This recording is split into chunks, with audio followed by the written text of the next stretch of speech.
right, this is your Miguel from Themobilemechanic757. You know, I get down and get straight to the point. So I'm going to bust a couple myths that people do not understand. If you have a no crank, no start condition, and you have the key near the ignition, if it has one of these fobs, and there's no blinking locks flashing or a red light flashing, that means your security system has accepted your key. With that being said, it is not going to be your alternator. Your alternator, all it does is charge the battery. The battery itself actually runs the car, and the alternator charges the battery.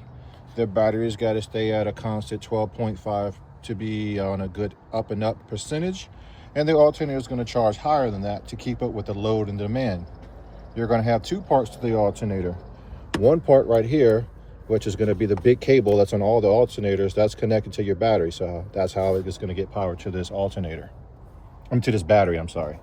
Then there's going to be a plug somewhere on the alternator. It's a plug that plugs right in. That is your computer saying, oh, they're using air conditioning, give them more power. You have to have power. If you're going to go take a run, you got to have enough food and nourishment inside your body.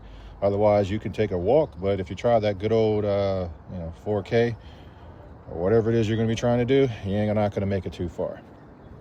So you should always start with the battery.